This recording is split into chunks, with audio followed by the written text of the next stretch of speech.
These are a few of my favorite things. Hi, everyone, and welcome to the 43rd episode of Slime Time Sidequest, an official Dragon's Den podcast. This is your host, Plattym3. And this is Yangus, the legendary bandit, and welcome to our yearly tradition of... telling the audience how much we love them, knitting a new ugly Christmas sweater, sending out our complimentary $1 to the Hungry Hippos of America Club. Was that last one even real? That's for you and their listeners to decide, my friend. But seriously, Yangus, I mean... It's been a long, long year, and my brain, well, actually, I'm sure all of our brains are probably firing on about half cylinders right now. I mean, I can barely tell what I said, if it was even making sense or not. Is that why you sometimes send us messages that suddenly keep repeating the same letter for like 6 lines? Yeah. Quiet. Hey, stay with us, man. Hey, come on. Dude, sorry, man. What were we talking about? The yearly tradition. The yearly tradition. Yeah, that one. Where we talk about our favorite games we played in 2022. That's right. As always, these are games that we all played for the first time in 2022. They don't have to be brand new releases from this year.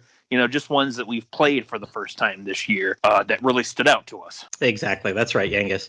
And kind of like Halloween, Thanksgiving, and Christmas, this comes back around every year, whether we like it or not, whether you, dear listeners, like it or not.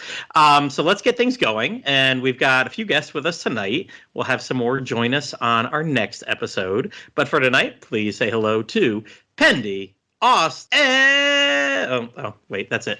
Welcome, guys. It's good to be coming on Slime Time. Yeah. Slime Time. We gotta say it with more oomph. Wait a minute. Slime Time. Slime Time. Woo. All right.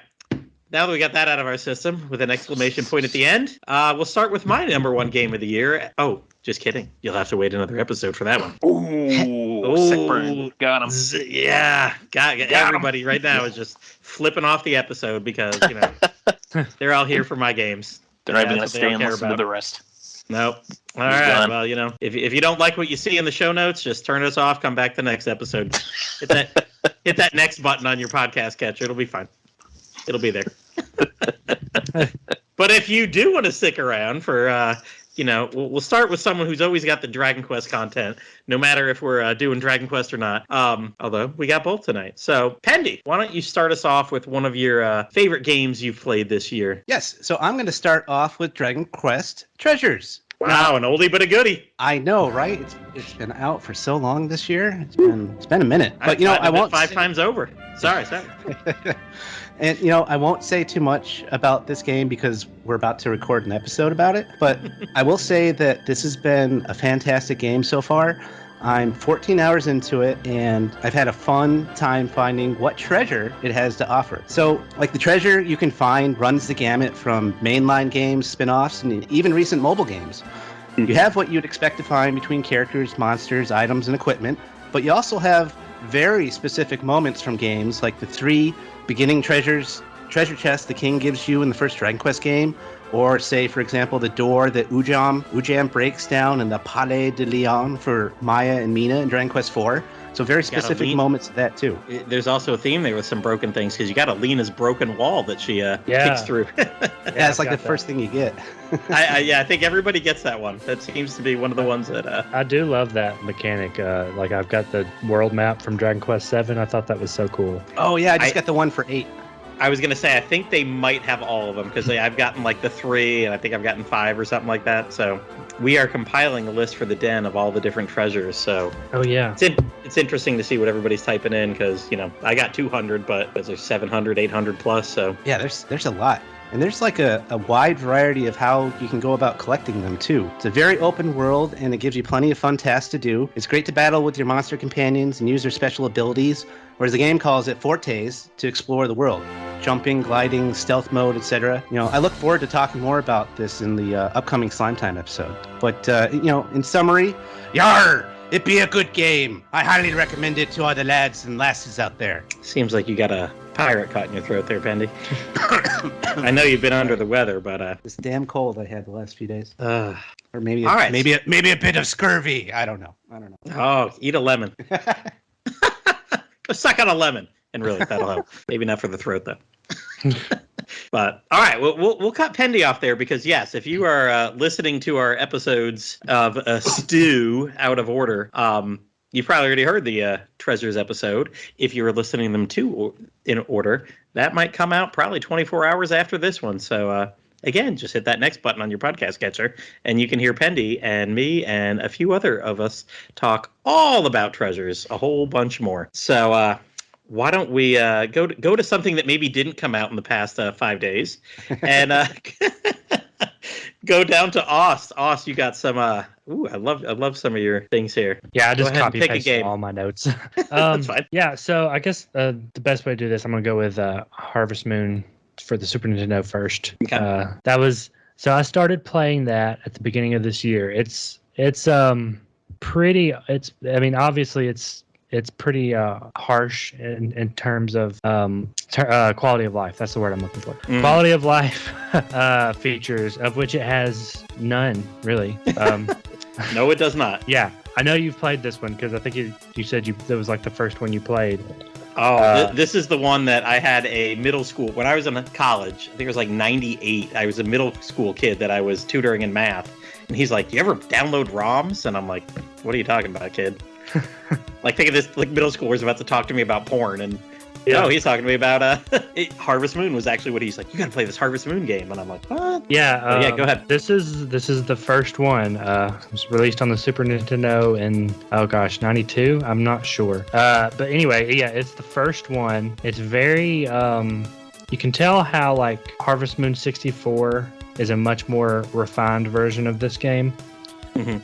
Because it's like, it is such a grind. You can only hold 2 items. You can only carry 2 items with you at a time. There's no like inventory, no traditional inventory, so to speak. What really counts as an inventory is your storage shed that's on your farm. That is a physical place you go to swap out your 2 tools. It can be a bit. Managing your time. Dated. It is dated. It's definitely dated. It really affects how you manage your time, because that's what these games are. They're time management games. And so, like, you're running between the shed and the garden, like planting your crops, or heading to the barn every morning. That was the worst part for me, is once I reached I want to say the halfway, it may have been so it was halfway through year 2, which is when I maxed out the amount of cows in the barn, and the performance just tanked as soon as that happened, which is apparently just a thing that happens with this game. When you have the max amount of cows in your barn, it lags like crazy. So fortunately, time in the game does not pass in the barn. You can like spend as much time as you want in there, and you don't lose any like of your daylight hours. But man, when you're trying to get through this game and you reach the halfway point, because the game goes on for 3 years, and so you're halfway through year 2, and you've got your barn full, like that's 10 minutes of that day that you're going to spend, like 10 IRL minutes, real life minutes, in the barn every in-game day to just milk all the cows, brush all the cows, and feed all the cows. That was the worst part. That was when I almost stopped playing. But I will say I remember that, and I remember being very thankful, and then doing other management games later on that, like, wait a minute, why is time not stopping? I'm in the barn.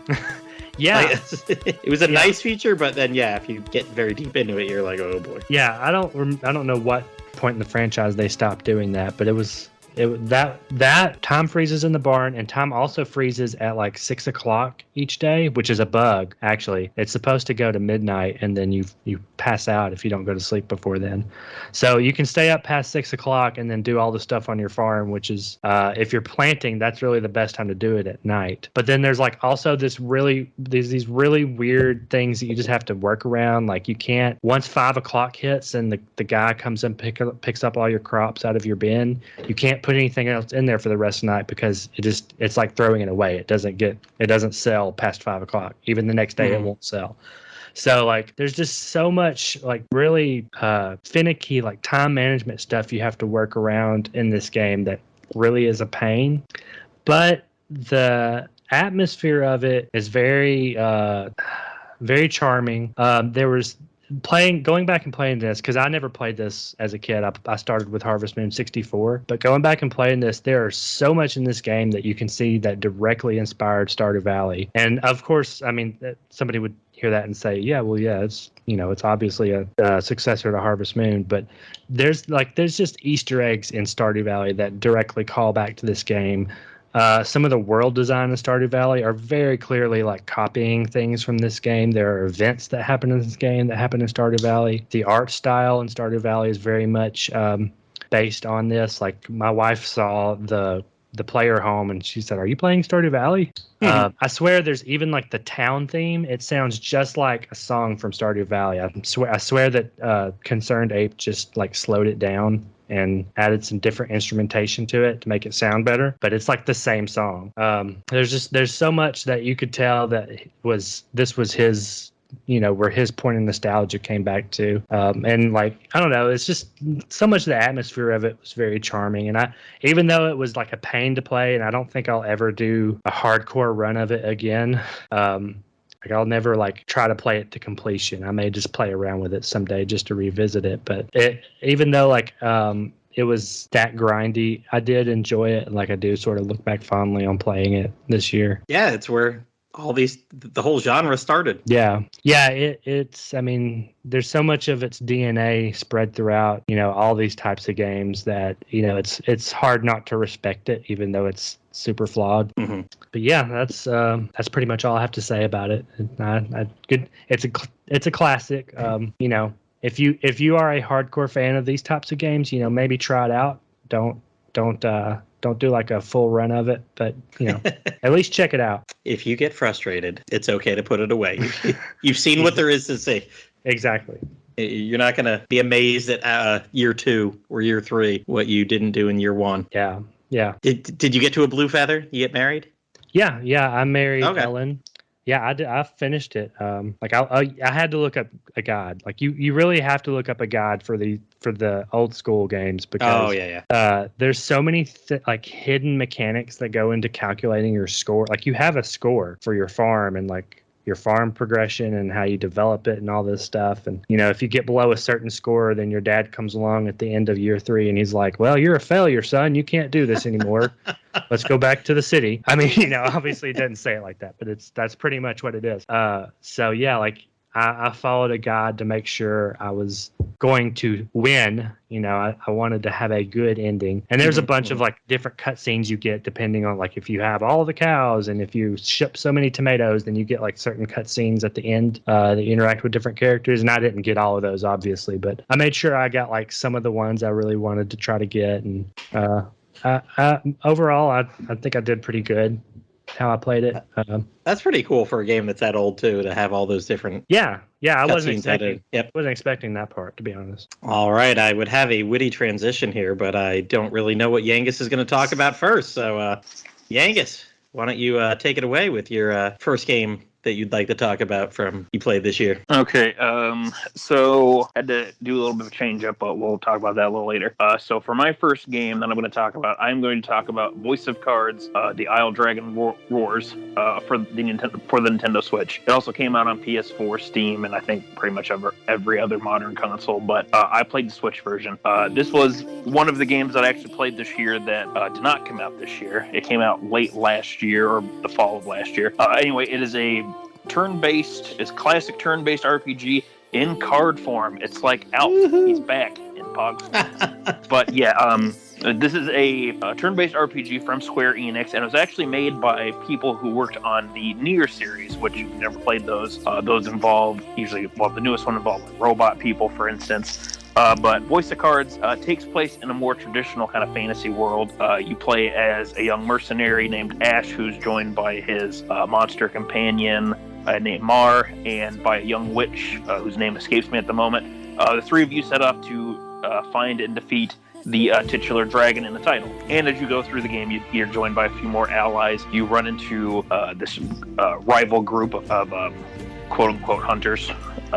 They're called the White Order. All of them have like a naming scheme where Win is in their name somehow. Like there's Winifred, Gwendolyn, something like that. But yeah, so very classic turn-based RPG format. You pick your characters, you'll have different skills you'll get as you level up. How this game works with magic, though, is that you'll get these little crystals that'll show up on the battle screens, and you'll use those as your MP.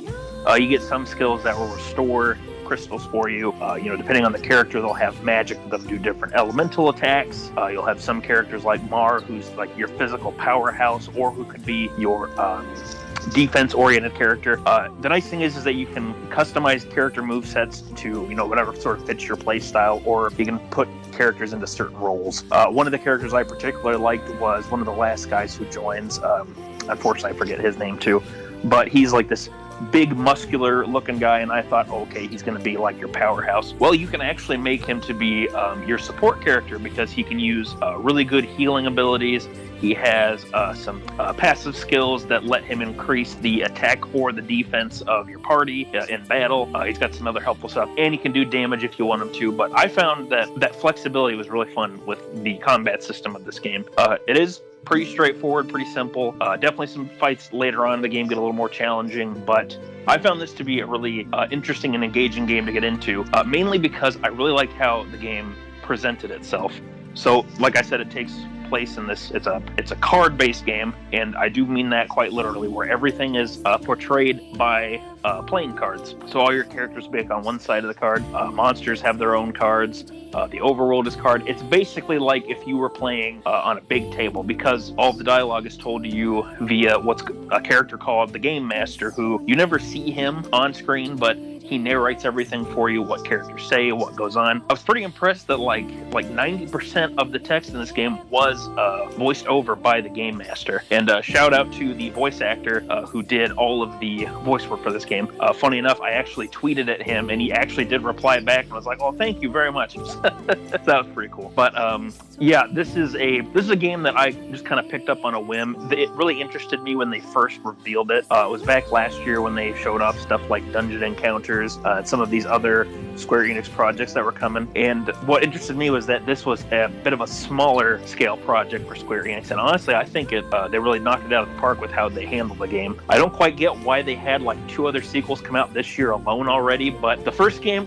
pretty good. I would definitely recommend it if you're looking for a new, just kind of classic turn-based RPG.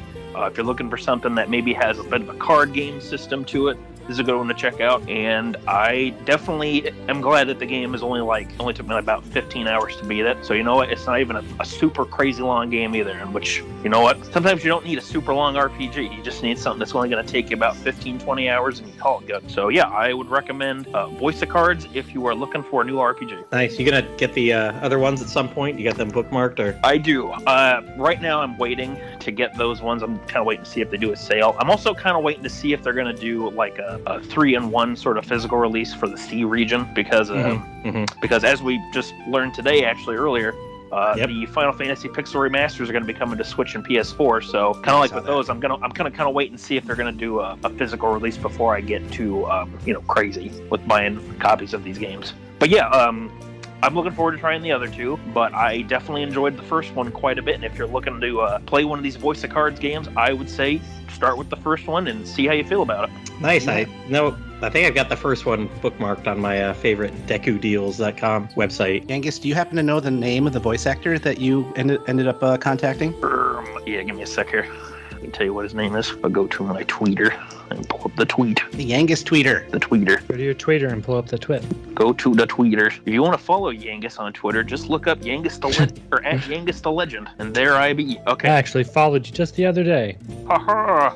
Yeah. So the voice actor for the game was Todd Haberkorn. He's done a lot of different VA work for tons of games and anime. So shout out to Todd. You did a phenomenal job, sir, with all the narration. Nice. I'll have to look him up later. Oh, yeah. But yeah, I don't really have too much else to say about it. It was just one of those games that I got into it a lot more than I thought I was going to. And you know what? I really enjoyed the simple presentation for it. It was a lot like the reason why I enjoyed Dungeon Encounters so much, too, where it was nothing too flashy. But you know what? The gameplay was really fun. Those 2 came out kind of close to each other, didn't they, last year? Or at least, They did. They were. Yeah.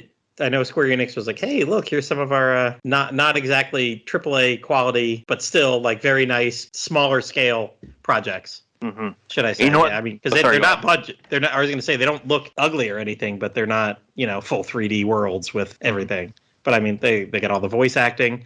I know this one's got a demo on the eShop. So Yeah, and you know what? I'm glad you said something about that too, because actually, a cool little thing about the demo, it's actually a prequel story to the main game itself. It still gives you the same sort of gameplay and everything, but you actually get to play as the 3 Ivory Order characters that I mentioned before that you keep running into, and with the way that quest or with the way the demo ends, you actually get to see the very end of it at the very beginning of the full game itself. So whether you played the demo or not, then kind of helps catch up to speed.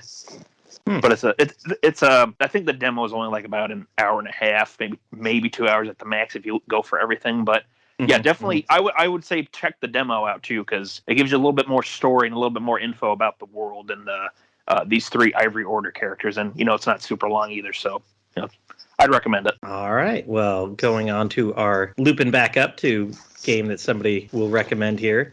I think if you're a stew listener of all the parts of the stew, you might have heard about this one before. Pendy, why don't you go to your bread and butter? Before I get into this, I do have to say, when you're struggling for a transition from Aust to Yangus, you could have said, now we're moving on over to Yangus. Oh, man, I could have gone with the cow. That would have been perfect. Oh, damn it. You're going to have to record it separately and then edit it in now. Yangus, what do you have to say about me editing? Platy does editing. There we go. There we go. I know he There's the line. All right, well, back to you, Pendy. Yes. Surprise! The Tactfully Die host chose Tact as his game of the year. What? Again. But yeah, it's been a fun year of Tact. There has been lots of fun additions to the game, and it's actually going to hit its 2-year anniversary in January. So congratulations on Tact for not being stars. Is this the only English language game that's made it this long? So far. Dragon Quest Mobile? Yeah, okay. So far. Cool. The Die is still going along, so the Die mobile game is still going on. I forget, it hit its 1-year anniversary, so it's got a ways to go before it hit its 2-year, but that's still chugging along as well, so we'll see. Yeah. But one of the big additions in Tact was that they started actually adding main heroes, and they started with the hero of Dragon Quest III. Excuse me. Before they introduced him, we weren't even sure if they were going to do main game protagonists. And what's funny is that one of his abilities that they have for him in the game is Kuklying. And unlike most Dragon Quest games with that ability, it's actually been extremely useful for a lot of people. I just heard that recently. Yeah, you can use it on yourself or an ally, and it even takes away status abilities that you or they may have, like poison or paralysis, which is awesome. So, for example, you can have like a weaker character make an aggressive move in a battle, and then Kuklying that character to make sure that they don't get thumped when the other team makes their move. So it's surprisingly useful. Nice. Yeah, and so the other thing that they added this year was they added guild arena battles, and those have been great. You can join or create a guild of up to about 20 people, actually exactly 20 people you can go up to, and the guilds will compete with each other in using in-game stamina, and they'll have scheduled guild arena tournaments. So I started in the Den Guild, but then I moved on to the top Dragon Quest Tact Aces Guild to be a little more competitive. For the Dragon Quest Tact Facebook group, my Tactfully Die co-host East X created that group, and he ended up making 3 different guilds, all called Aces, and they all have varying levels of competition. In the guild arena consists of when you do a guild arena battle between another guild, it consists of 3 qualifier matches, and then depending on how you do, you get put in 3 different, not 3 different, but you get put into different tiers for your final 3 matches. So depending on how you do, you can get to like a high tier match against a bunch of really good teams, or the lower tier matches. And you get to set up a defense team that your opponent will have to fight, and then you can set up an offense team to take on their defense teams. So it's not live, so it's all the defense teams are AI controlled, like the regular weekly arena matches that you can do on your own. And speaking of live, they have recently also introduced real-time arena matches. They're actually live one-on-one matches. It's open several times a day for a few hours at a time, and you can climb up and down many different tiers for the rewards. If you lose, you can lose enough points to fall back down tiers, but once you get to the next tier level, you can't be knocked out. So I can get knocked down from like bronze 1 to bronze 2, for example. But if I go from bronze and graduate up to silver, now I can't be knocked out of silver back to bronze, and I'm guaranteed those rewards for making it to that level. They also had a fantastic Adventure of Dai crossover this past year. I loved getting all the Dai characters they had to offer. Like with the other Dragon Quest mobile games, I hope they do multiple crossovers of Dai. There's just a lot of characters from the anime that they can do. As I say sometimes, I'm just dying for it to happen. But besides the 2-year anniversary that's coming up in January, I'm also looking forward to the Final Fantasy crossover happening soon with Final Fantasy Brave Exvius. I actually used to play Brave Exvius a long time ago, and they would often do a lot of Dragon Quest crossovers. They put characters in their games such as the Dragon Lord or characters from 11 when they're trying to promote that earlier back in the day. But if you didn't know, this is also the game that has had guest character appearances by the likes of Ariana Grande and Katy Perry. But in the end, I'm just excited to have Chocobos, Cactars, and Moogles as confirmed playable characters in Tact. They'll be a lot of fun to have. So, in summary, yar! No, just kidding. No more pirate talk. If you like tactical gameplay mix of heroes, bosses, and the monsters of Tact, this game is for you. Definitely for me. All right. So, Pendy, I got a question that almost goes nothing with what you just talked about, Nice. but it has been but listening to Tactfully Die, I don't know why it finally popped in my head today, and maybe I've mentioned this before, and it's just because I'm getting old. Going to the Die half of your podcast, is there any reason they named Dai's two companions Mom and Pop? Is that just a happy? That's what it sounds like, or that's what it goes to in English. Oh yeah, that's the author just having fun with names. Okay.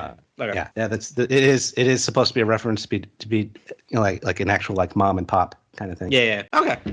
I was listening, I think, a couple weeks ago, and just hearing you say it over and over again, because I mean, I haven't watched much of the anime, but I read it all. So, it's different once you start hearing people say it over and over again. I'm like, oh shit, that's what I was saying in my head for an entire year reading through 6,000 plus pages. Oh yeah, So.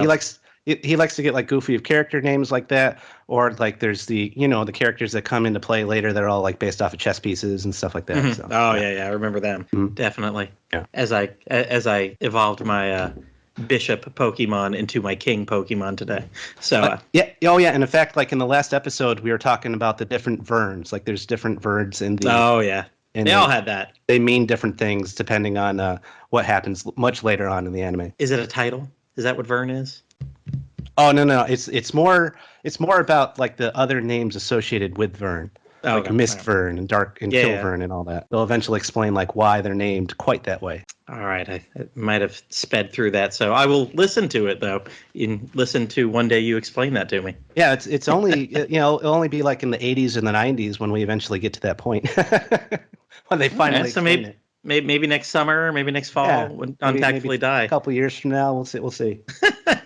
2 episodes a pop. All right, so we've gone through another one of Pendy's, and we'll get again. I don't have a tactful way to transition here because I don't know where he's going. But Aust, what is the next game you'd like to talk about? You could say that Platty has forgotten what your next game is you're going to talk about. Yeah. That pun would really land. Oh, God, you beat me to it. I was going to be like, no, Yangus transition. landed that one. Yeah, Kirby. Kirby. So yeah, I stole this from Yangus. I beat him up and stole it. You sure did. Hey, we got some I'm voice in the of cards out of it, though. I'm so in the it's all right. hospital right now. Yeah.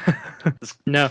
So Kirby that's the well, not I was gonna say it's the newest Kirby game, but it's not. They just came out with a new one, didn't they? Back in August, but yeah. Yeah, but Well, spin-off Forgotten one, Land- but yes. Oh, okay. Yeah, I didn't realize it was a spin-off. Yep. But yeah, so Kirby in the Forgotten Land, it's like a main title entry, full 3D platformer. I picked this up, May, I think, whenever it came out. I played the demo with my son, and he really liked it and asked me if he wanted to play it more. So went and picked up the full game, and we actually completed it. It'll be the first video game he ever finished. We played co-op quite a bit, which I was thankful that it included. Although I wished the co-op had been more like Kirby's Superstar, where in that game for the Super Nintendo, the second player could play as like a power-up. Like you could, if Kirby swallowed, the flame power-up, then press a button, and then the second player gets to use that power up. But in this one, you're just Waddle Dee, and all you have is a spear, which meant that for the most part, I had to use the spear because my son really liked playing as Kirby. But the best power up I thought was the Space Ranger, which is like the final rank up for the gun, like the Musketeer power up. I liked how they included the ability to like level up all your different power ups throughout the game. It sort of gave it a nice little gameplay loop of like looking for the gems you use to power them up. I haven't played a Kirby game in a long time, so I don't know if that's new or not. No, that is new. Yeah, that was one of the things that I really liked about the game too, Aust. Because I guess I'll just quickly mention from having played other Kirby games. This one has a bit of a lower count for Kirby power-ups, where I think there's like 12 or 13 base ones. But with the upgrade system, you can really radically change your fire. You can change how sword works. One of my favorites was changing hammer from the standard one to the squeaky hammer, where every time Kirby swings it goes like yeah. But it can attack really fast, so it's really worth using. But yeah.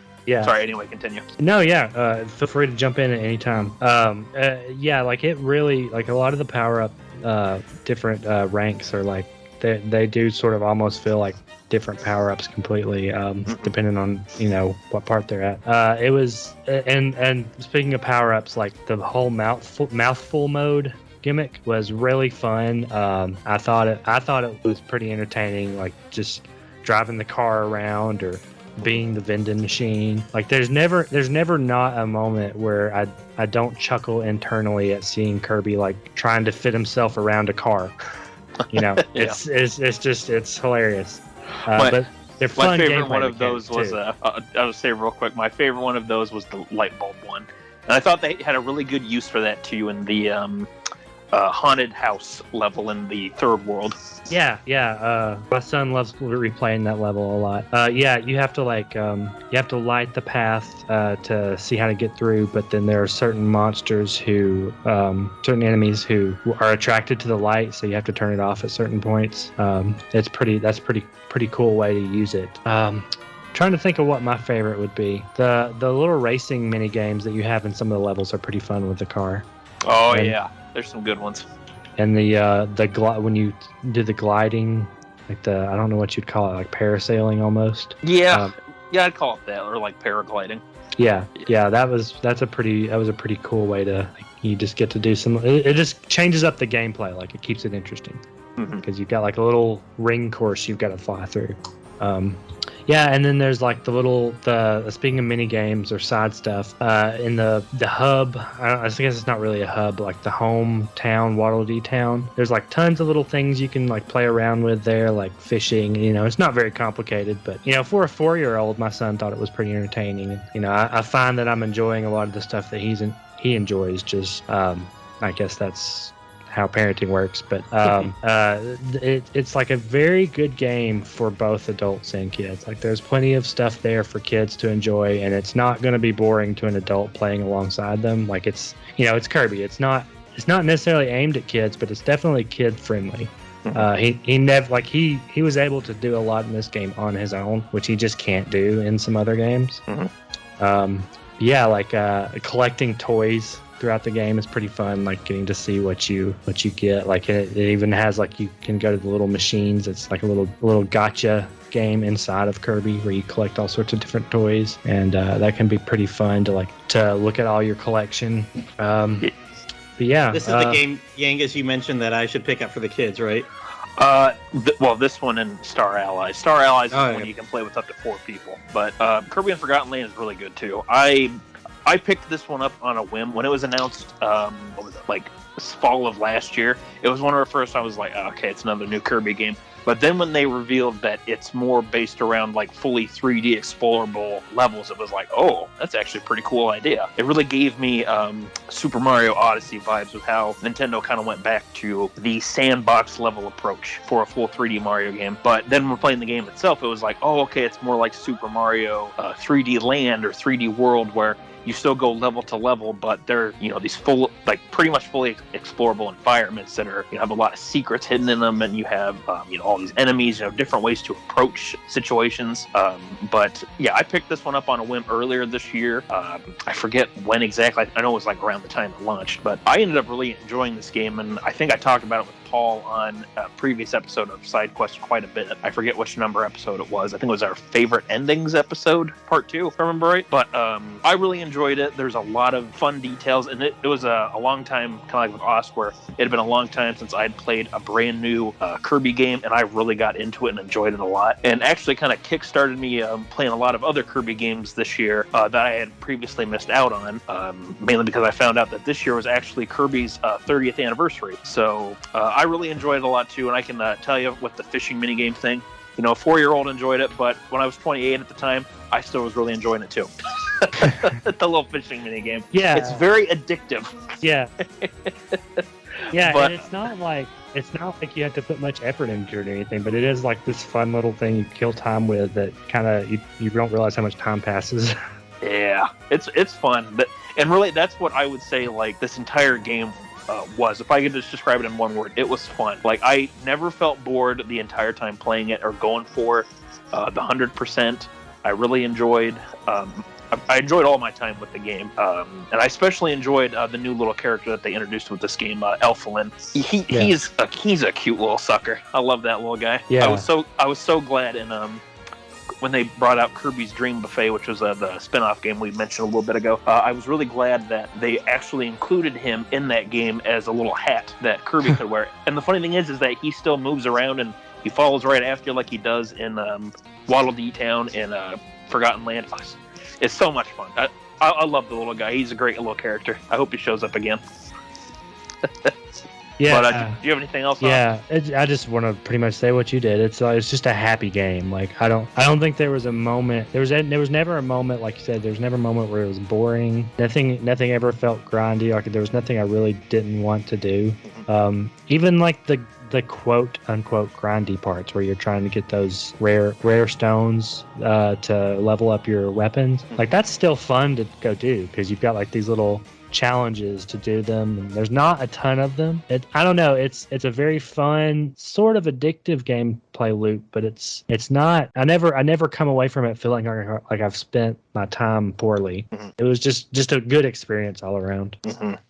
Yeah, I fully agree on that one. This was a game that really kind of surprised me this year that I really got a kick out of. And, Aust joked that he stole this one from me, but he pretty much said a lot of the same things that I was going to say. So, I'm glad that we both, were able to, kind of collab for this one, But yeah, like I thought this game was a really good time, and if you're new to Kirby or if you're an old Kirby fan, this is definitely one I would say it's worth checking out if you can. And if you can play with a buddy, I played single player, but I still had a really good time. But if you can play multiplayer, whether it's with a friend or with your kids, whatever the case might be, depending on your situation, you have Aust's recommendation for that. So there you go. You got two sides of the same coin there for how to approach this game. Nice. Good both ways. A good game, and another game that you're going to hear about next might have a familiar ring to it after the Game of the Year awards the other day, but that's the transition. I finally nailed one. Game of the Year, baby! Game of the Year, baby! Can I just follow you up on stage and talk about it? Something about Bill Clinton, something. Yeah, I don't get that joke. I really did not understand that one. I still don't understand it, but you don't have to for this game. No, you don't. Yes, I'm going to talk about Elden Ring for my next game. As some of you may or may not remember, when we did our games we're looking forward to in 2022 episode, way back late last year, I guess. Never mind, excuse me. When we did that episode, I had like next to nothing to say about Elden Ring because I did not look up any info on the game, and I wanted to keep myself in the dark. And honestly, I'm really glad I did because Elden Ring was a lot of fun. This is the newest game from Software.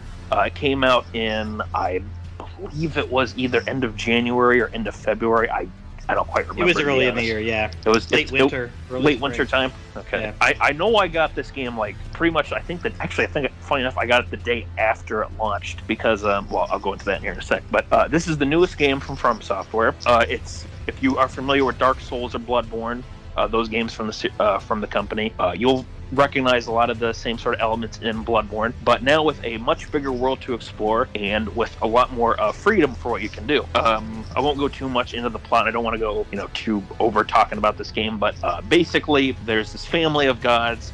Something unfortunately happened in the past that sort of caused this family to split off into different factions, take control of this part of the world that's called the Lands Between, and you are one of the Tarnished, which is basically this version's game of like the undead, or of humanity, the name for it, that has risen due to the splitting of the Elden Ring, which, as you learn in the beginning of the game, in the opening sequence, was shattered and split amongst many members of this royal family, and little fragments going to many of the Tarnished, you included. The game is an open world, exploration-based one, a lot of freedom to where you can go and what you can do. There are times where the game will kind of point like, hey, if you're looking to, progress the story or, move things along in sort of the intended way, there's little trails you can follow that'll show up from the little sites of grace, which are basically like your campfires you can rest at and level up at. Or you can just, do what you want. You can go around, explore. You see something off in the distance that looks interesting. Hey, go to it and check it out and see if, there's something good there. Personally, it took me about 180 hours to beat this game for the first time. Started shortly. Well, what's funny? With one of my... That's why I stopped playing it. Well, it's funny. One guy, I had a very different experience from one guy I work with. I was talking to him about the game. He said he beat it in 80 hours, and I was just thinking to myself, oh my gosh, how'd you beat this in 80 hours? There's so much to see and do. Why? I just took my time with it. This was a game like Breath of the Wild where I didn't really feel a compulsion to rush. I just took my time, kind of just took in the world, just enjoyed exploring everywhere that I could. If there were places that I thought, oh, maybe I should try going back to there and see if I can, because with any Souls game, sometimes you go to places and enemies kick your ass real fast. You're like, oh, I need to go back and do some grinding or go explore elsewhere, then come back. So it was a lot of that. But yeah, it took me about 180 hours to beat it. I beat it at, I don't have my PS4 on at the moment, but I believe it was the end of last month or the very beginning of this month where I finally hit credits and was like, yes, I beat it. But yeah, started shortly after launch. I think I got it I think it was that weekend right after it came out, actually. But yeah, it took me most of the year on and off to play through it. It was kind of one of those games where it was a good thing to, play it for a few weeks and then I put it away, play it again a little in the summer, put it away. Kind of did that sort of just to, break things up so I didn't get burnt out on it. But yeah, so I went into this game knowing next to nothing about it, but watched a bit of an impression and early, impressions of the early game, was really taken in by it, and I really enjoyed some of the new changes that they made to this Souls kind of formula that they have. Really enjoyed the open world exploration. Didn't feel too overwhelming either, so that was really nice. I did like how you now have a faithful steed named Torrent who you can summon up to help you move across faster. They added in a jump button. Woo! They added in jumping, boys. The platformer child in me was very happy about that. But no, jumping is very nice in this game, and it's so much easier to use than in Souls or Bloodborne where you had to use the run button and then you had to, push another button while you're running to do it. It's so much easier now where you don't have to click the stick just to do it. Much more convenient. But a lot of other little sort of quality and life improvements from older or from past FromSoft games that use this sort of formula that really helped make Elden Ring a very cohesive and fun experience.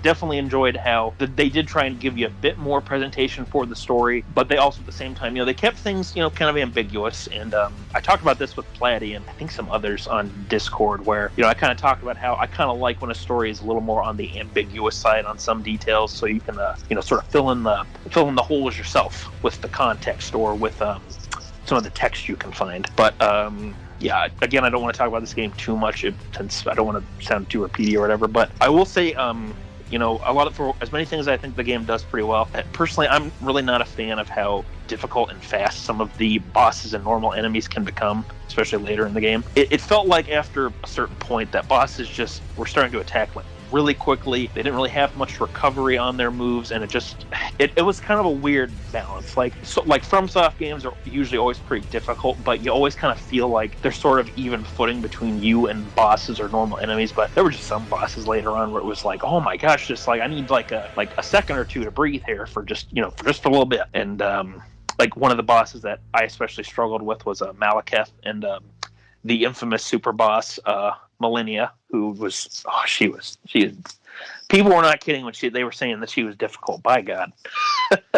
But yeah, it just stuff like that just didn't feel quite as satisfying combat wise. Most of the rest of the game was, I thought, had a pretty good balance to that. But you get to a point towards the end, and it just suddenly felt like you weren't quite able to match up with some enemies in terms of like movement or strength. But other than that, though, I really enjoyed Elden Ring quite a bit.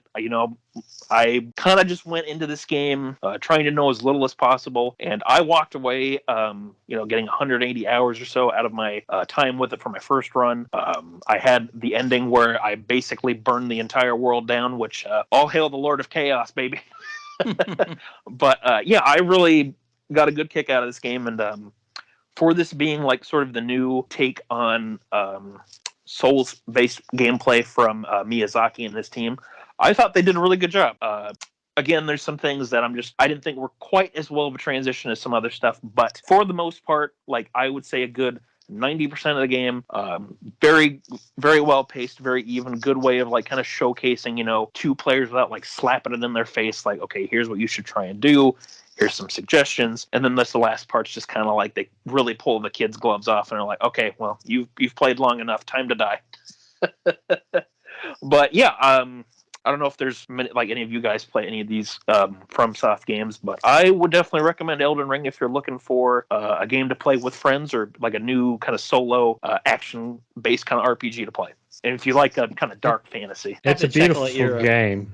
Sorry, what was that? It's a beautiful game, and it runs great on Steam Deck. So if you want to play it on a handheld and you've got a Steam Deck, there you go. Boom. What'd you say, Platy? Oh, I had to laugh at your, it's well paced through the 90 hours, whatever. I can't remember what game it was, but I saw some comment on a Discord today. They were talking about new JRPGs, and someone's like, "Oh man, this game's just got the pacing down." Blah blah blah blah blah blah blah. Loving it. I'm about an hour in. I was like, "How the hell do you know the pacing's down after an hour?" Yeah, you can't know that in an hour. What the hell? I was like, "Are you kidding me?" Unless this is a 2-hour game. Oh boy, what kind of comment is that? Jeez. Not in an RPG, no. No.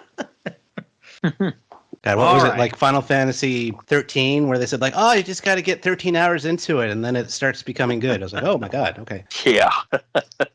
I think the longest I ever waited for something was where's the book, the girl with the dragon tattoo? That was one that somebody told me, you got to get 100 pages into that. And my God, were they right. Like, I struggled for 100 pages, and then I didn't go to bed one night. I slept straight. I read that book straight through in 2 sittings, basically. Did you read that whole series? I ended up reading the whole series of that one. Yeah. That's pretty good. Yep. Wow. Yep. It was funny because I started it a couple days before Thanksgiving many years ago, and I was out somewhere proctoring an exam, so I got, I was sitting there for 2 hours, so what else am I going to do? Read a book. I didn't care if they cheated or not. But then 2 nights later, it was Thanksgiving, had Thanksgiving dinner. It's 8:00. Everybody's like, oh, we're going to go to bed early because this is like 2005. We're going to, go wait at Best Buy at 4 a.m. And I was still reading the book when they all woke up to go out to shop on Black Friday. Someone's like, hey, you coming? I was like, are you kidding me? The second you guys leave, I'm going to bed. Finally. Been a damn good book. But this is not East European book hour of 2005. And although maybe this game is here, Pendy, we've got an oldie but a goodie here for your last one that you wanted to talk about, and it's got a little bit of a story behind it and a little bit of different control system, whatever. That's not on the Switch. True. This is true. Everything old is new again with my next one.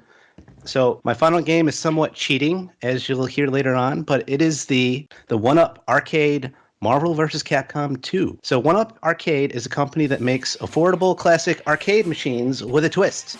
And I just found out that they're about to celebrate their 10th anniversary as a company. I didn't realize they'd been around that long. Oftentimes, their machines will start out new for about $500 to $600, and which is great because a quick look on eBay tonight showed me that a Marvel vs. Capcom 2 classic arcade machine in excellent condition goes for $4,700. Whoa! Marvel vs. Capcom 1, about $2,400 in excellent condition. So a little pricey, as I've seen over the years.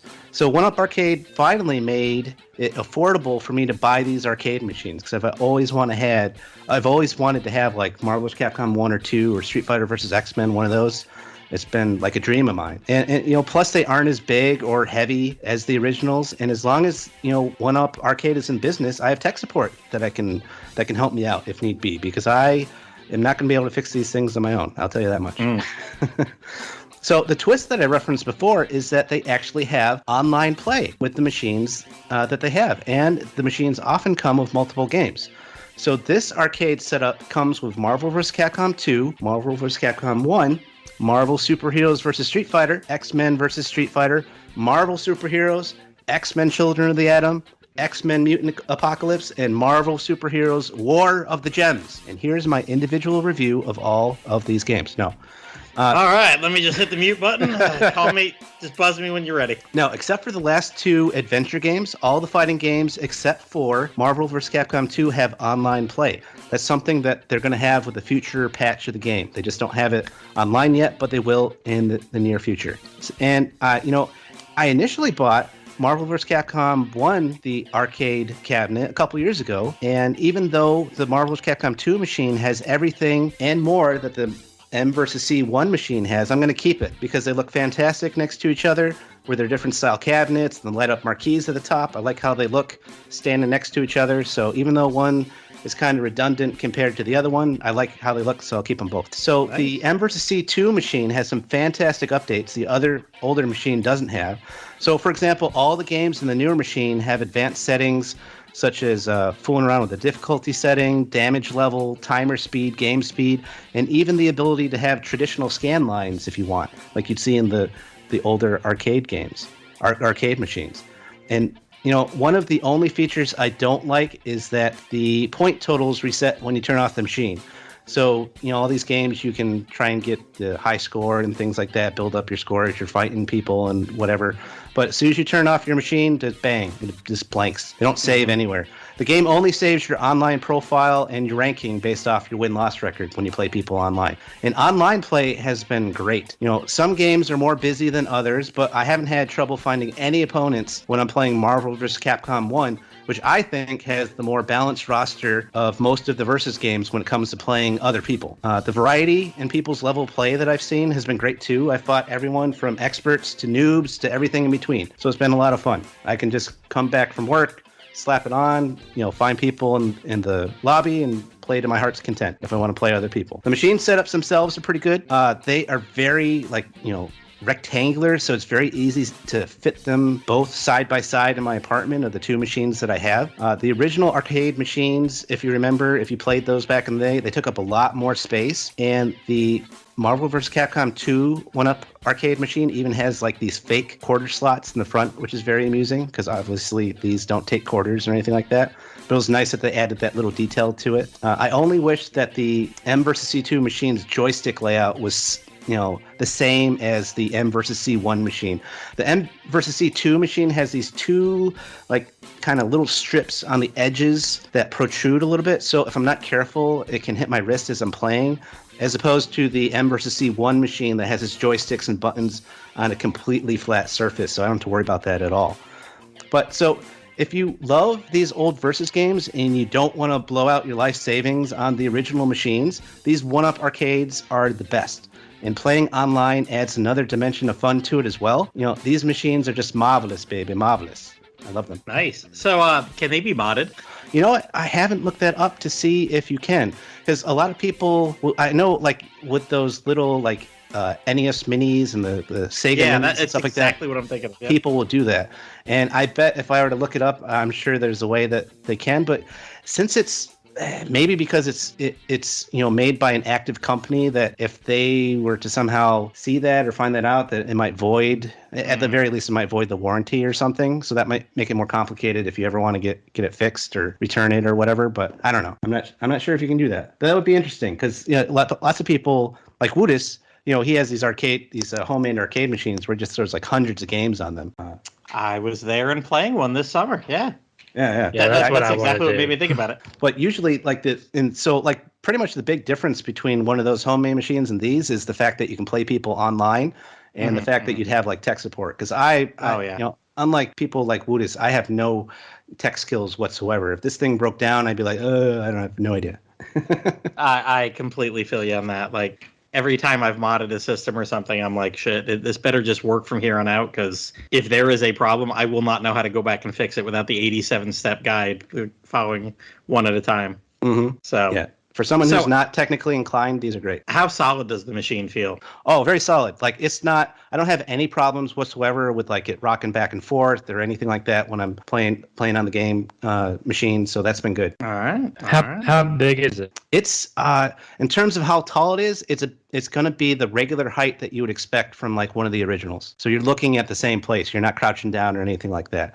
And really? I also bought like two not custom, but they sell like these gaming stools too, and they have like little Marvel vs. Capcom designs on them. So I bought one, came with Marvel vs. Capcom 1 in the box, and one I bought separately. And you can sit down on the stool and you're looking right at the game and you're fine, or you can do it standing. And it's just like you're playing the original machine. It's just skinnier than like the original machines are, because the original machines, the joystick area, like it'd be really wide, but not with these. These are a little bit skinnier. And how much was it again? I'm sorry. When they first came out, I think one was like 500, and two, I want to say was like 5 or 6. And if you wait around a bunch, they sell them at Target, Walmart, places like that. Like you can find a bunch of them now for like $200, $300, and they go on sale all the time. So yeah, I so want an arcade machine. It's an ongoing conversation I'm having with my wife. Yeah, and that's what's great. Like most of these, they don't take, like I said, they don't take up a lot of space. So I kind of have them wedged next to each other, next to one of my shelves where I have a bunch of anime on them, and they fit perfectly. Nice. Sounds good. You know, it was a good story hearing your story of this during the holiday season here. But I think it's time for a different story in a different season, or maybe all the seasons. Aust, you want to talk about stories of seasons? Yeah, I've got some seasonal stories. Nice. So yeah, the other game I played this year, because I really didn't play a lot of different games this year, I only played a few, was Doraemon Story of Seasons. It's this is the same franchise as the first game I talked about tonight, Harvest Moon for the Super Nintendo. But this is a crossover with the very popular in Japan anime and manga series Doraemon, which stars a robot cat from the 24th century, I think. It's very like silly gag manga. It's hard to find anything of it in English, but yeah. So this game it features characters from the anime manga series, and they're whisked away to a completely different world than from where they're from, and instead of worrying about getting back home, they just decide to farm for like 3 years. As one would. Yeah, exactly. This game came out in 2019, and I just got to it this year. And I decided to start a new tradition where I would always have a one of these games going, and I would play at least one in-game day every single day. So I actually started it last November, and I finally completed it about 2 weeks ago. Oh wow. Yeah, so I think that's so there are 4 months per in-game year. So about every 4 months I would finish a year in the game. Okay. But yeah, so first of all, it's a great game. I definitely enjoyed my time with it. It does have problems. I'll talk about the good things first. It's definitely more of like a classic return to the old formula of Harvest Moon Story of Seasons. It felt like Harvest Moon 64 and A Wonderful Life. Like it felt like I was playing those games. All of the characters were really charming. And part of that was because they were from a critically acclaimed manga series. But even the original characters were pretty well written and, fun to talk to and get to know. And the world design was great. The art style was beautiful. The music is great. All those like what I call the superficial things, because they don't have anything to do with the gameplay or the mechanics, but they still very much matter. The atmosphere of the game, all of those were great. The mechanics for the most part were what you would expect. They were, it's a good farming game. Farming is definitely farming and animal care. This game did pretty well. It never felt like a grind to plant things. Quality of life development has come very far since the Super Nintendo days. Obviously, it was not a pain to take care of my animals. Even though I don't think time freezes indoors in this game, but that was never an issue. I never felt like I I didn't have enough time to do things. It took me about over 100 hours to finish the game, and I didn't do absolutely everything. There were a few machines I didn't finish. I got all the house upgrades, all the barn and coop upgrades. I got all that stuff. Upgraded all my tools. I didn't max out the relationships with everybody, just with a few characters, but I did enough to get to see a lot of cutscenes for a lot of the characters, because each character has their own story and you have to give them bits every day if you want to unlock their story. I didn't finish all of those, so I guess I can't say that I truly finished the game, but I finished the main story and saw the ending cutscene for that, because there is like a main story that does involve you getting back to your back to Earth. There's a main story there, which I guess is different from the old formula of Harvest Moon games, because there were like clues and things you had to uncover along the way to sort of figure out some stuff that was going on. But for the most part, it was a very, very enjoyable game. I would recommend it. I would recommend it. I want to recommend it. But the problem is, if you're a stickler for seeing all of the cutscenes in this game, if you're a stickler for like in these types of games, I mean, if you really want to, if you don't like skipping cutscenes, then you're gonna have a problem for the first hour of gameplay, because the first hour of gameplay involves no gameplay.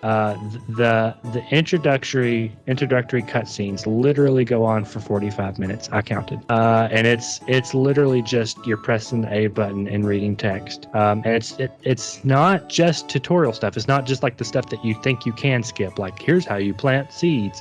No, they take you around and introduce you to all the townspeople. So if that's something you don't want to miss, because it's technically story, and it'll be sort of jarring jumping into the game and meeting these characters after you've already sort of seen some of them, it's a problem, because you have to just sit down for an hour pretty much and still your resolve to not play this game until it lets you. That is the biggest problem, which when I look at my time with the game, it does feel kind of petty for me to make it that much of an issue, because it's 45 minutes out of 130 hours I'm seeing now on Steam. 130 hours of gameplay. But those first 45 minutes are probably, I mean, that's like the most important time that a game has to get you hooked. And when you first start up the game, you're not thinking about the potential, however much long you're going to play it, all the content that's got in there.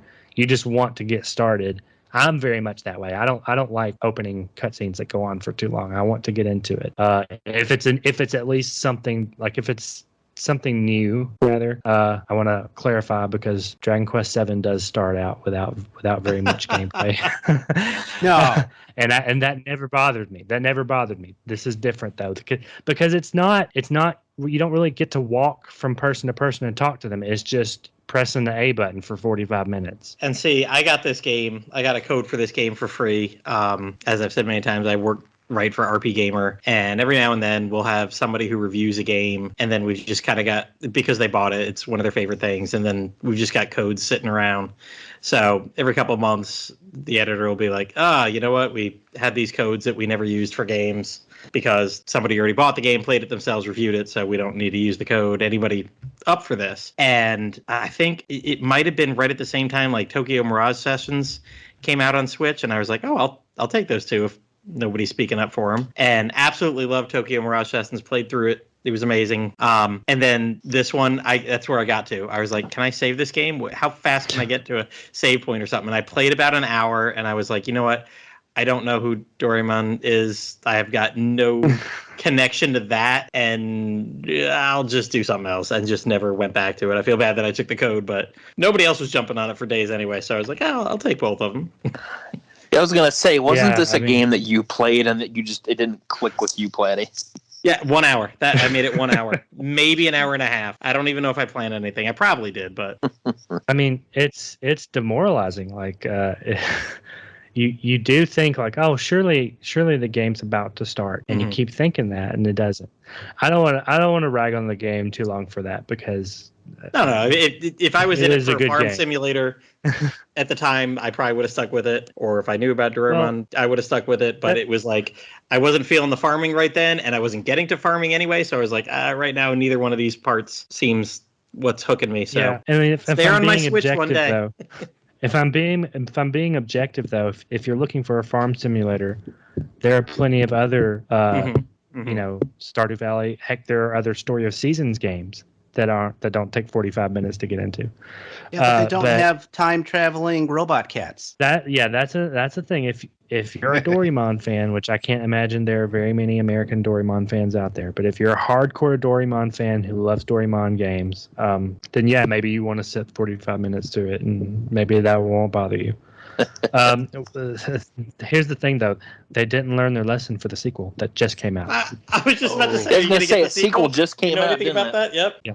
They did not learn. I thought surely they wouldn't do it again.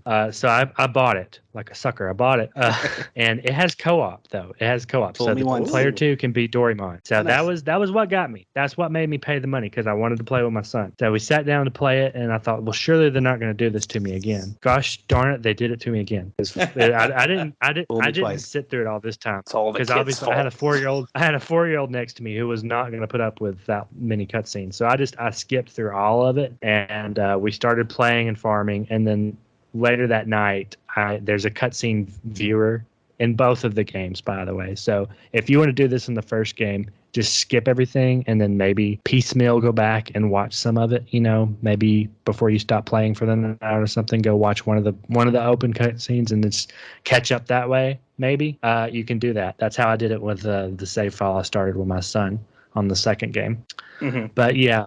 So the other big con, there's not a lot of negatives with this game. That's the biggest one. The other one is that mining sucks. It really does, and that's been a problem with like Story of Seasons, Friends of Mineral Town. It's not interesting to do. You're just hitting patches of dirt over and over again, and there's no progress saved. So when you make it to the bottom of the mines or whatever level you make it to, which there's only 10 levels, but you make it to the bottom and then you want to come back the next day, you have to start from the beginning. And some materials you need are only on floor 7 or 4 or 5 or whatever, and you have to just keep hitting random spots to find the way down. And honestly, the only real efficient way to do it is to save scum. So you go into the mine, you save the game, you dig until you find the hole down, you reload and go directly to that spot, and then do the exact same thing for the next floor until you get down to whatever floor you need to be on.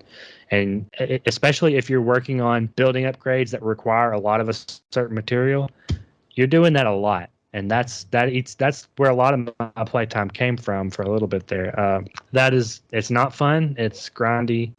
You think that by now, Marvelous / Xseed, the developer of this game, would have learned from like Stardew Valley or their own game, Rune Factory, which does mining much better. Both of those games do mining much better. But I don't know. Maybe that's just how they want to do it for Story of Seasons, and I suppose that's fine. It's not for me, man. It artificially inflates the playtime, and it's not fun. But the farming is great. The characters are great. If you like everything else about Story of Seasons other than the mining, you'll definitely find something here to enjoy. It's a classic Pokemon game. I feel bad that I talked about the negatives more than the positives, but it's just that the positives are what you would hope to see from a game like this, and it does them well. That I don't feel like there's a lot that I can really say about it other than they're very good. I give all my praise for the positive traits of this game, but and I don't feel that the negatives take away from it too much. I don't feel like they drag it down to the point where you shouldn't play it. It's just that opening cutscene, man. That's asking a lot of people. It really is. You just gotta get through that Kojima type beginning. Yeah. I don't blame anyone for dropping it. Like after that, I don't. But I do wish people would give it a chance. Metal Gear Doraemon. Well, I mean, it sounds like a good game that you could just live your life there for 3 years in the Story of Seasons. Yeah. But if you don't want to live a life like that, maybe you could live some other way, huh? Yangus? Jeez. Okay, well, his transition game is now really on Tact, ladies and gentlemen. Oh, yeah. All right. Oh, yeah. Let me talk about my game, my last game, and it was my favorite game of 2022. It was Live Alive, the remake that just came out in late July of this year. This was one that originally released back on the Super Famicom back in, I believe, 1994, and it was a bit of a sleeper hit kind of game. It didn't sell very well. Well, at least to Square Enix standards, it didn't sell very well, but it reviewed very well. And, like 27 years later, they decided, oh, God, sorry. I don't know why my microphone keeps doing that. But, however many years later, it was like after the 25th anniversary of the game, they had a surprise announcement that, in February of this year, that the game was going to be getting a full remake via the HD 2D style. And it really, caught a lot of people by surprise, myself included.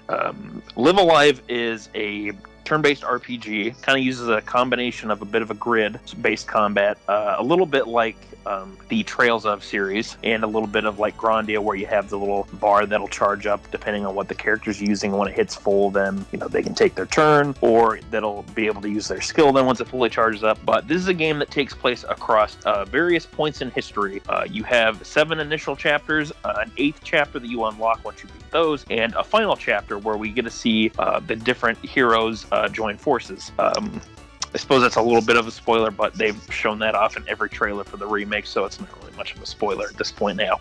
I won't say how it happens, but it's pretty cool though. So with this game, it takes place across different time periods. Like I said, you choose what chapters you want to do in whatever order you want to do them. You have the prehistoric era, the twilight of Edo Japan, Imperial China, the Wild West, modern day, the near future, which is based on a lot of 80s/90s cyberpunk-esque anime of the from the 80s and 90s. That were supposed to be like in the future, kind of like Akira, if you know about that manga/movie. And there's the distant future, where you play as a little robot.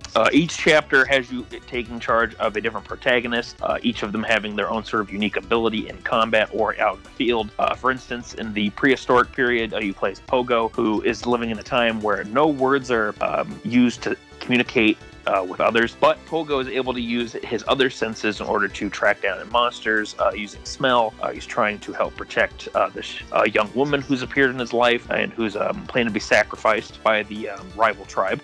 You have the Sundown Kid from the Wild West chapter, where his goal in his chapter is to find and place traps throughout this little town out in the great frontier of the Old West to help save the town from an oncoming attack by this gang called the Crazy Bunch. And then you have one of my personal favorite chapters, the Distant Future chapter, where you play as a little robot named Cube, who is the only chapter that does not have any battles of any kind except for the final fight at the very end of the chapter, and is mainly a character-driven / dialogue-focused chapter, where the little robot sees what plays out and what happens on this ship that's on its way back to Earth with this mysterious cargo that you eventually discover what it is. This is a game that I actually replayed immediately after beating it for the first time, which I really do not even do with a lot of games that I play. Playing through the game was actually one of the few times too where I actually did take a week off of work to play through it. I normally do not do that, but this is a remake in a video game that I was just really excited for, and I was like, you know what, I got the vacation time, I'm going to do that, so that's what I did. But I really enjoyed this game on so many levels. I thought it had some really good music, characters, everything was really well done. I especially liked how with the game that it was a short RPG. This does come from the Super Nintendo era, so it's not something that's going to take you an incredibly long time. It took me about roughly 25 hours, I think, to beat the game fully. But I really enjoyed that shortness of it too, because each individual chapter, felt about just the right length with not overstaying its welcome. There were chapters too where I thought to myself, I could try this next time I play this, or I could see what this does. And it was fun having that sort of experience with a video game where you kind of get that thought of, what if I tried this, or what if I did that, especially with an RPG. And it felt, personally to me, it felt refreshing to play a brand new RPG release that didn't take like 80 plus hours to beat. It was good it was sort of like with Voice of Cards, it was nice to play something that it was 20, 25 hours, 30 hours, whatever the case, and you felt like you had a good experience, like a good full experience from start to finish. And, like I said before, I thought it was really cool how this game has a really good gameplay kind of value to it, thanks to how events in each chapter play out. So going back to the Wild West chapter, for instance, you can make the final confrontation at the end of the chapter, easier or harder for yourself, depending on how you set up traps in the town. If you play the Twilight at Meadow Japan chapter, you can go for more of a pacifist run where you don't try and kill any of the guards or anything, or if you just want to go full on, we gotta get through these guys, we gotta calm down, you can do that. And there are things that change in chapters depending on your actions, which I think is really cool, because then it kind of encourages you, with how short they are to go back and try some new stuff, and you can get different rewards depending on what you do. So I thought that was really cool, because even back when this game came out originally in 1994, that would have been some new ideas and new stuff to it. But I don't want to spoil too much of the game, because I do think this is one that's, with its length, it's one that's better to experience for yourself, because you can get a lot out of it. And, I think it's just more fun to discover the game yourself that way, rather than, having somebody tell you about it. But I will say that the remake announcement for this really caught me by surprise when they had this back in the February Nintendo Direct. And this is probably some of the most excited I felt for a brand new game for a good long while, too. It was really worth playing from start to finish, and getting it done in that week that I took off. I didn't rush through the game, but I tried to take my time with it, and I had a lot of fun with it. This was probably one of my favorite RPG experiences that I've had in a good long while for a Square Enix RPG. That was something that I had never experienced before, and this is definitely one that I would recommend if you either grew up playing Squaresoft RPGs, back on the Super Nintendo, or if you're someone who appreciates games of this era of gaming. And what I thought was cool when looking up this game, so for the longest time there was a fan translation that was out for the original Super Famicom release. I didn't know this until recently, but a lot of the development team of that original Super Famicom version knew about the fan translation, and that's actually part of what influenced them, as well as games like Octopath Traveler and some of these other games that sort of did the style of you have different protagonists with different stories. It sort of encouraged them to then do this full remake, and there's actually a really cool little message at the very end of the credits that thanks all these fans, both old and new, which I thought was really kind of sweet too, to see that, and that the devs are really thankful for all the fans across the world, and those who are old fans who played the original, those who are newer fans with this remake, or those who played the fan translation. They didn't reference the fan translation by name, but it was still pretty cool. And I got a lot of praise for this game, but again, I don't want to say too much because I don't want to spoil anything. But I wholeheartedly recommend this game, and I absolutely loved my time with it, and I'm definitely looking forward to playing it again in the future. Definitely recommend. Big 2 thumbs up. Well, nice. Yeah, this is one. I know when they made the announcement, I went and I played the fan translation.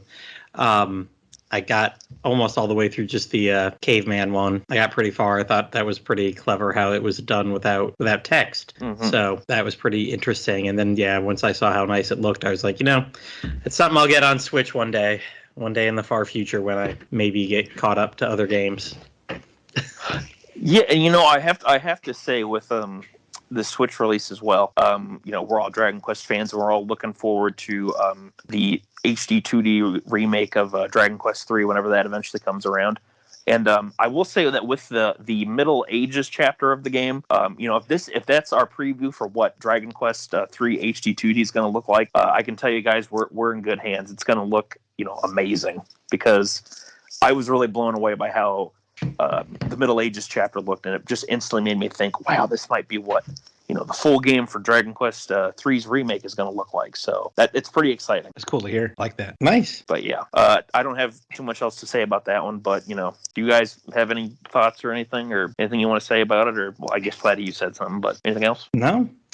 We can almost get ready to wrap this up here. Any of you three have any honorable mentions you wanted to give a shout out to for a minute or two? Mine's just a quick one. When my wife was visiting, because she still lives in South Korea while we're trying to figure out visa stuff, she downloaded that Fall Guys game, and that was a fun little diversion. basically you're out going through. You have your little character, and you're going through an obstacle course, and you're playing with like 100 other people, and you're all going towards the end, and only so many of you are going to make it, depending on how well you do, and then it keeps cutting people in half, and you keep going to each new level, and it's until it's like basically like 5 people left, and whoever wins at the end wins the game. But it was a fun little game. I liked it. My wife really liked it, and I tried it out myself, and it was fun. It's called Fall Guys. Yeah, Fall Yep. Guys. Yeah, just Fall Guys. Yep. Not- And hey, you know what's? Oh, sorry, go ahead.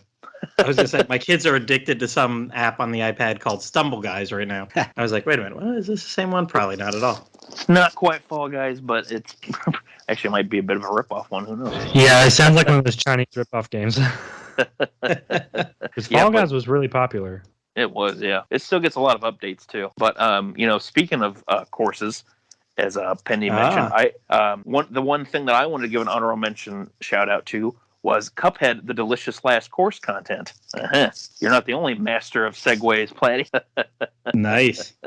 But so this was more of a DLC for Cuphead, which originally came out like 2017, 2018. But this is the DLC that they've been working on for a good long while, and it finally came out this year. And honestly, it was really well worth the wait. Delicious Last Course is a brand new island that you go to. It's just part of the Inkwell Isles. It's really far off from the other ones. You meet Chef Saltbaker, and with his help, you can actually now play as Miss Chalice, who is a character from the main game who gave Cuphead and Mugman their basically like their super moves from like Street Fighter or something, where like they use all their meter and just they shoot off like a big laser. They can go invincible for a little bit. Now you can play as her, and she has her own moveset and abilities. You have brand new bosses to fight, a lot of really good new music. It adds a lot of really cool content and some new power-ups to the game as well. And it's very well worth picking up. I enjoyed it quite a bit. Playing it, I finally went back and 100% of the entire game. So I got like S rank on all the bosses. I ended up getting got all the achievements for both the main game and the DLC. And it was fun finally, doing all that and getting it done, and really having a blast with this DLC. It was excuse me. It was very well worth the wait. And I would have put it on my my list for my top 3, since I really did get a kick out of it. But since it was a DLC expansion, I thought that'd kind of be cheating. So I did want to give it at least a shout out, because it was a lot of fun. Do you have any, Aust? Yeah, does a ROM hack count? Yeah, sure. Yeah, sure. Hell yeah. What do you got? Super Mario 64, the split screen version. Oh, there you go. Yeah, my son and I have been playing that, and that's a lot more fun than just playing it by myself. I was never a huge fan of 64, but like I've been enjoying it more lately. Okay. Is it that I know there's a lot of mods out there. Is it the one where it like gives the game sort of like an HD graphic sort of look, where like Mario has like a 3D model based on his rendered art from that era? Is it that one? No, I know what you're talking about though. No, this is straight up just split screen into the like it's a split screen version of the original Mario 64, same graphics and everything. Okay, all right. Now you can use an emulator to like upscale that and everything, but now it adds the second player as Luigi. Oh, cool. Okay. Yep, it's developed by Kaze. I don't know how to say his name. He's done a lot of Mario 64. Oh yeah, stuff. I don't know how to say his name either, but I do. But here in Kazo, or Yeah. Kaizo, whichever one it is. I know who you're talking about. He's done a lot of really cool Super Mario 64 ROM hacks. Yeah. That's awesome though. That's fun that you were playing with your son or your wife or My son. Yeah. your son. Yeah, because we bought 3D All Stars for Switch a couple years ago, and he's played that and he enjoyed it. So then I got the idea to look up the ROM hack. So I have bought the game legally, paid for the money, paid money for it. All right, well there you go. FBI Well, coming to get you. I say that's much better than my Waluigi RPG hack that I tried multiple times this year. I'm telling you, man, you just need Wow. to just look up the Super Mario RPG hack where you just play as Luigi, and that's like the only change. Let me tell you, there is a hack like that. That is under active development. They're up to like version 3.0 or something like that. They've done a lot of work on that one. And recently too, like I think I'd heard almost 2 or 3 different podcasts about it while I was driving 10,000 miles across country this year, and I'm like, that's a game I've always wanted to try because so many people are like, oh, this is like one of the best RPGs ever. But as I've said many times on this podcast, fuck Mario. So I was like, if I could maybe play as somebody different, maybe I would. Makes me So laugh I every looked up- time he says that. I found a Waluigi RPG thing that had just been done this summer by a guy, and so I downloaded it and I gave it a try, and I couldn't even get to the first Bowser battle. Like, I was dying. I'm like, what the hell is this? And I'm like, why aren't any of the timed responses working? Like, this is supposed to have timed responses, right? And I'm hitting it and nothing's working. I'm dying before I even get to the first Bowser, which is supposed to be like tutorial level shit. Yep. So I left a comment. I'm like, damn, this game's hard. Whatever. And I was like, well, forget that. I come back like 5 or 6 days later, and I see there's like 1 or 2 other comments on the ROM hacking website of this on it, and they're all like, holy shit, this is ridiculous, blah, blah, blah. And then I go and like start reading the guy's development notes, and yes, he wanted to make this the most freaking ridiculously hard thing ever. I think the timing was cut down in a quarter. You only had a quarter as many frames to hit the buttons, and all the enemy stats were raised, and blah, blah, blah, blah, blah, blah, blah. And then it directed for like more information, go to this guy's blog. So I go to the blog, and this is where it like just goes fucking off the walls. The guy's got all these blog posts where he's like, I'm an extraterrestrial. I was not born on Earth. I was not born a human.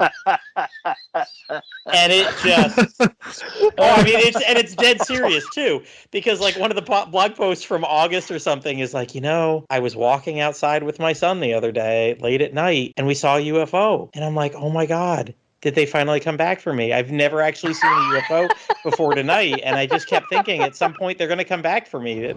I've just been left here for so long, and I'm like, oh my God. Wow.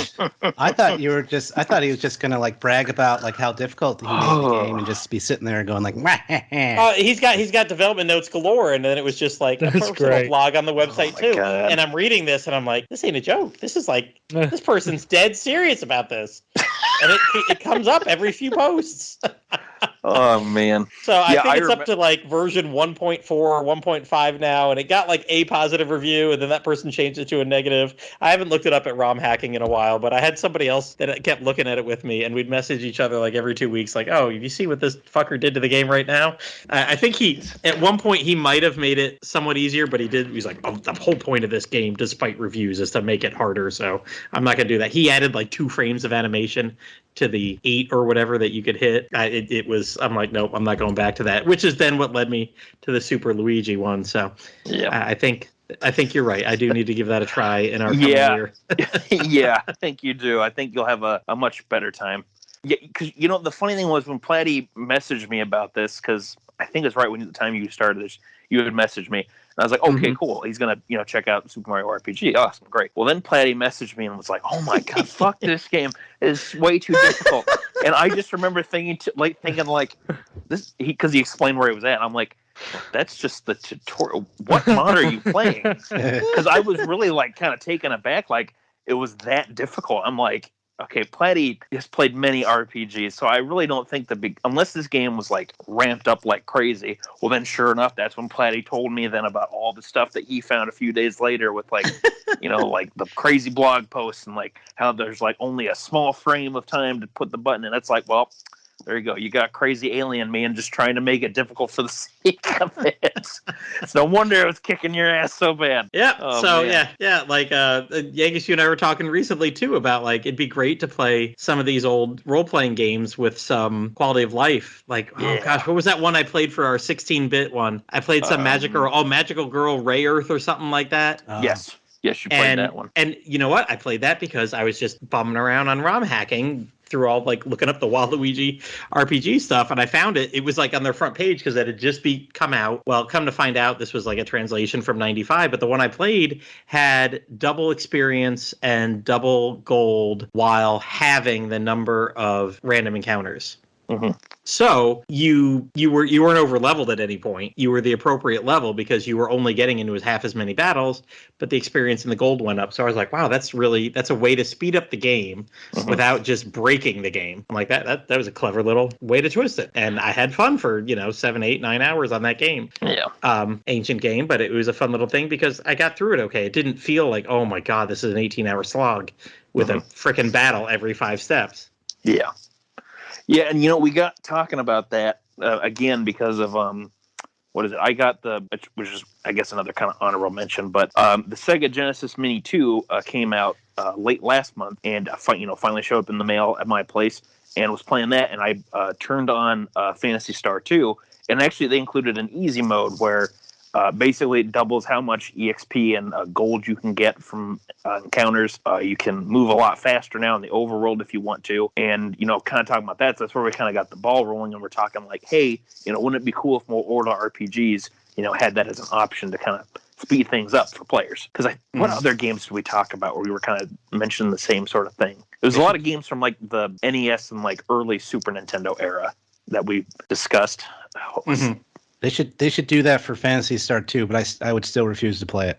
Well, yeah, they did it for Phantasy Star 2. That's when they did it for. No, I refuse. I've tried that game 3 times. I'm done. Yep. But it was just kind of one of those things where we got talking about it. It's like, it would be kind of nice if games did that, or like we kind of have an inverse of that now with Dragon Quest 11, where they had an option where you could half the EXP that you could get. And then eventually you would, like, if you got too strong, the enemies would be like, oh, you're not going to get any experience, but you got to move on to the next area. So, you kind of have like an inverse of that where you get plenty of it now, but if you want to make things a little more like the old school way, you can tone it down a bit. So, hey, modders, if you're out there, you're making ROM hacks and stuff for old Super Nintendo or NES RPGs, you know what?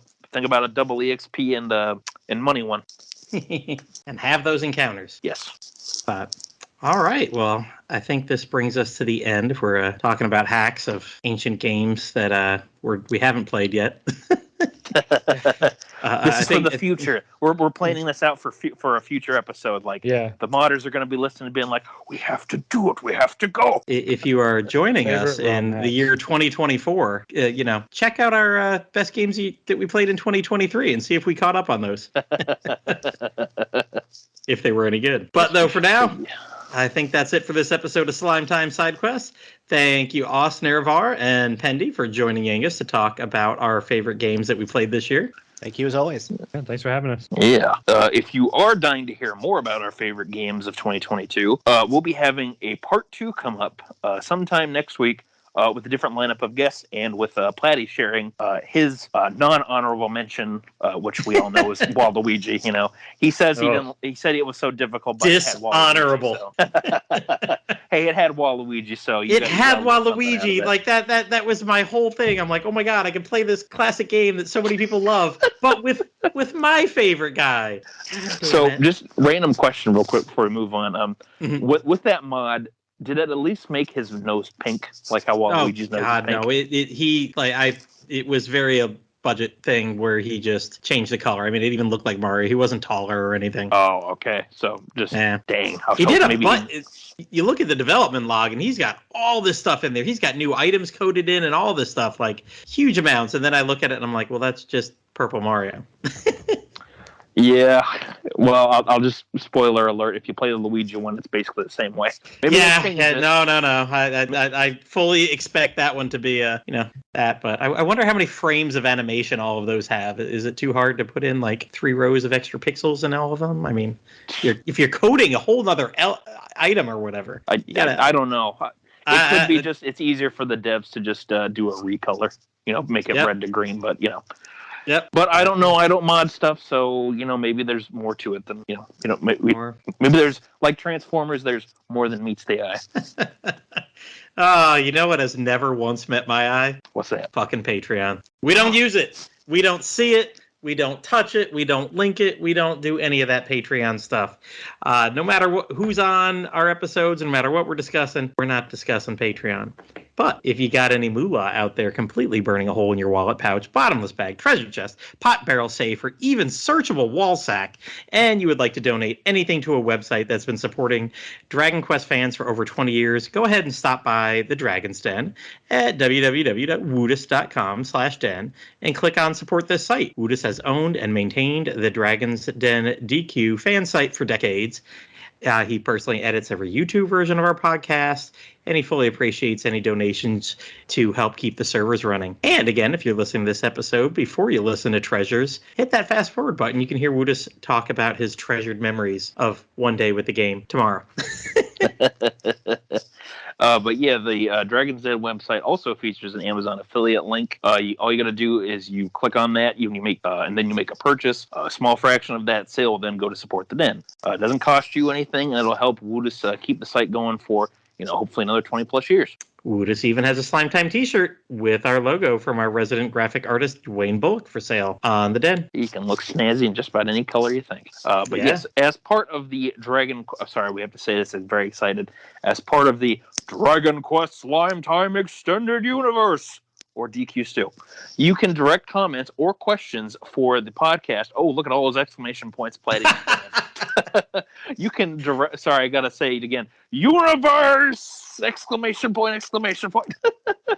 But yeah, if you have any comments or questions, you can direct them to the podcast or for the podcast on Twitter and Instagram at DQ Slime Time, or consider joining in tons of DQ discussions at the Dragon's Den forums. One of the few remaining forum sites still around. You can find it from the Dragon's Den main page or at www.woodus.com/forums. You can also find us and other rabid DQ fans through Berurian's officially unofficial Dragon's Den Discord server. Yes, for more Dragon Quest Slime Times, Sidequest, or Tactfully Die, or Pendy, what's our newest one? Die Another Day? Die Another Day. That is correct. Okay, good. I do remember it. We'll have to add that one to our list because you and Aust have done 2 of them now, right? That is correct. Yeah. Check out all these libraries of episodes on Dragon's Den, Anchor FM, Apple Podcasts, blah, blah, blah. If you're listening to us right now, you know where to find us. You're there. Like, subscribe, write a review for us. It'd be wonderful. Thank you.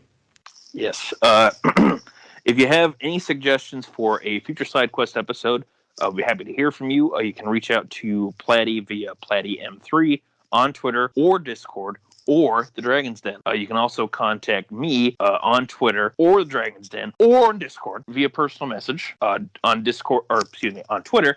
Just look for at Yangus the Legend, or you can contact me via DM through the other 2. We have a list full of ideas and would be happy to add some more or to revisit a topic in the future, depending on how much interest we get. But yes, there we go. Part 1 is done. Bye, everyone. Side quest complete. See you in part 2 next week.